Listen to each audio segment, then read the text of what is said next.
విశ్వాన్ని ఏలే ఆ విశ్వనాథుని నిలయం ఈ క్షేత్రం.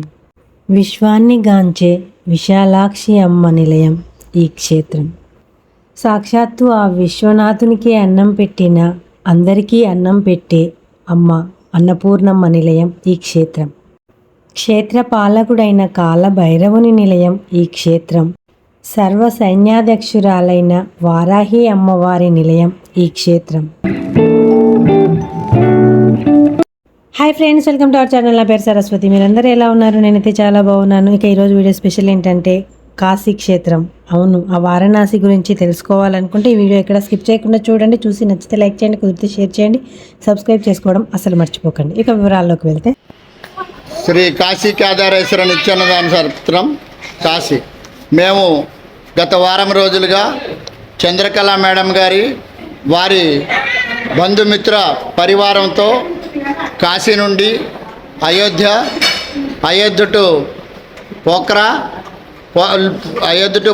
పోఖ్రా టు కాట్మాండ్ టు ఈరోజు లుంబిని నుంచి అలాగే నేపాల్ బోర్డర్ వచ్చి ఈరోజు ఈ నేపాల్ యాత్ర కంప్లీట్ చేయడం జరిగింది. శ్రీ కాశీ కేదారేశ్వర నిత్యాన్నదాన సత్రం కాశీ. హర హర మహాదేవ, శంభో శంకర.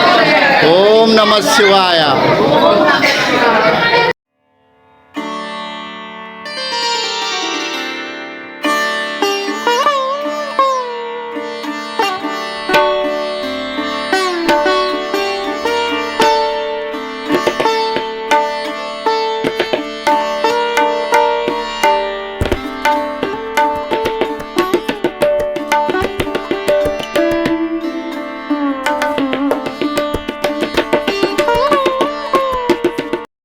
ఈ కాశీ మహాపుణ్యక్షేత్రాన్ని వారణాసి అని కూడా అంటారు.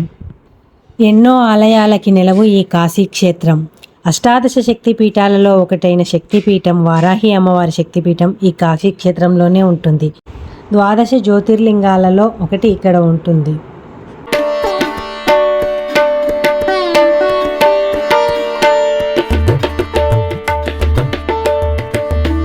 అయితే కాశీ వచ్చినప్పుడు అందరూ ముందుగా దర్శించుకోవాల్సింది కాలభైరవుని ఆలయాన్ని దర్శించుకోవాలంటాం. అప్పుడు ఆ కాలభైరవుడు చెప్తాడట విశ్వనాథ స్వామికి, స్వామి మిమ్మల్ని దర్శించుకోవడానికి ఈ భక్తుడు వచ్చాడు అని చెప్పి. అయితే ఇక్కడ కాలభైరవుని గురించి ఒక కథ కూడా ఉంది. అదేంటంటే, ఆ బ్రహ్మదేవునికి 5 తలలు ఉండి గర్వంతో విర్రవీగుతున్నప్పుడు ఆ మహాశివుడు ఒక తలని నరకమని చెప్తాడట కాలభైరవునికి. శివుడి ఆజ్ఞ మేరకు కాలభైరవుని తల 5వ తలని నరకి చేత పట్టుకుని ఆ పరమశివుని ముందు నిల్చుంటాడట. అప్పుడు ఆ పరమశివుడు కాలభైరవునితో చెప్తాడట, నువ్వు బ్రహ్మను తల నరికావు కాబట్టి నీకు బ్రహ్మహత్యా పాతకం చుట్టుకుంది, కాబట్టి పుణ్యక్షేత్రాలను సందర్శించి నీ బ్రహ్మహత్యా పాతకాన్ని తొలగించుకో అని చెప్తాడట.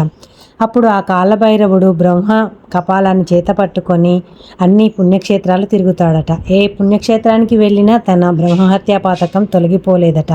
అప్పుడు శ్రీ మహావిష్ణువు దగ్గరికి వెళ్తాడట తన బ్రహ్మహత్యా పాతకం పోయే మార్గం చెప్పమని. అప్పుడు ఆ శ్రీ మహావిష్ణువు చెప్తాడట, నువ్వు ఆ పరమశివుని కొడుకువే కాబట్టి నువ్వు కాశీ క్షేత్రాన్ని వెళ్ళి దర్శించుకో అని చెప్పి చెప్తాడట. అప్పుడు కాలభైరవుడు ఆ మహాక్షేత్రమైన కాశీ క్షేత్రాన్ని దర్శించుకోగా తన బ్రహ్మహత్యా పాతకం తొలగిపోతుందంట. అప్పుడు తన చేతిలో ఉన్న బ్రహ్మ కపాలాన్ని అక్కడే పాతి పెడతాడట. అలా కాలభైరవుడు కాశీలో బ్రహ్మకపాలాన్ని పూడ్చిపెట్టిన ఆ ప్రదేశంలో ఏర్పడిన తీర్థమే కపాల మోక్ష తీర్థమని అంటారు.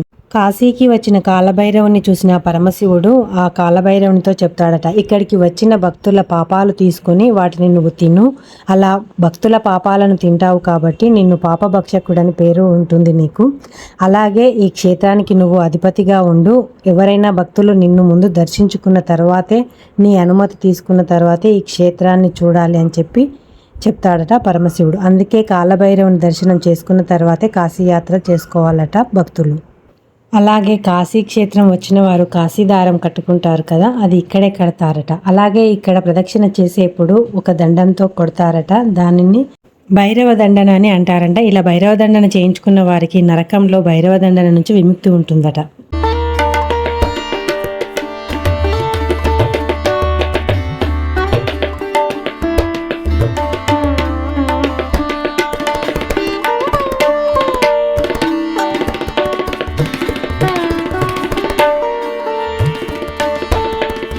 అలాగే ఈ కాలభైరవుని ఆలయానికి ఆపోజిట్లో కొంచెం ముందుకు వెళ్తే మృత్యుంజయ మహాదేవ్ ఆలయం ఉంటుందంట. ఈ ఆలయాన్ని దర్శించుకుని ఈ మహాదేవుణ్ణి సందర్శించుకుంటే అకాల మృత్యువు ఉండదని చెప్తుంటారట. నేను ఇక్కడ ఆ ఆలయాలన్నీ చూపించలేకపోతున్నాను, కానీ ఇన్ఫర్మేషన్ మాత్రం ఇస్తున్నాను అనమాట. ఎక్కడెక్కడ ఎవరెవరు ఉన్నారు, ఏ ఏ దేవుళ్ళు ఉన్నారని చెప్పి.